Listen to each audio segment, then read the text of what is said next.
অসমকে মিয়া মুসলিমদের হাতে তুলে দিতে পারি না, বিধানসভায় ধর্ম টেনে আক্রমণে হিমন্ত।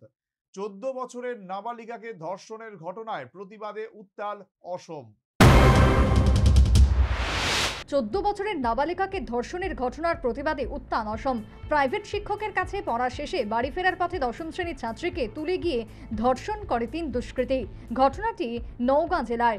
সেই ঘটনা নিয়ে বিরোধীদের আক্রমণের মোকাবিলায় প্রথম থেকে জঘন্য ওই অপরাধকে সাম্প্রদায়িক লাইন দেওয়ার চেষ্টা করেন অসমের মুখ্যমন্ত্রী।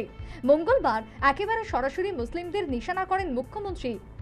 বিধানসভায় বিরোধীরা বারে বারে মুখ্যমন্ত্রীর বিরুদ্ধে অপরাধ দমনে পক্ষপাতিত্বের অভিযোগ করলেও নিজের অবস্থানে অনড় থাকেন হিমন্ত। তিনি বলেন, আমি অবশ্যই পক্ষ নেব।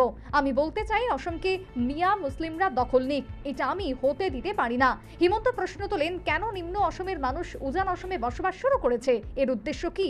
নাবালিকাকে ধর্ষণের ঘটনা নিয়ে বুধবার অসম বিধানসভায় মুলতবি প্রস্তাব আনে বিরোধীরা। সেই বিষয়ে আলোচনায় মুখ্যমন্ত্রী হিমন্ত বলেন, অসমকে আমি কোনো অবস্থাতেই মিয়া মুসলিমদের হতে দিতে পারি না। প্রসঙ্গত, অসমে মিয়া মুসলিম বলা হয়ে থাকে বাংলাদেশ থেকে আসা বাংলাভাষী মুসলিমদের। হিমন্ত বিশ্ব শর্মা মুখ্যমন্ত্রী হওয়ার পর থেকে অসমে মুসলিমদের নিশানা করে চলেছেন।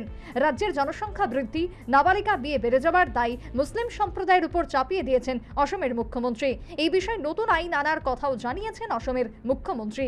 বিধিন সরকারের রিপোর্ট, নিউজ ভ্যানগার্ড।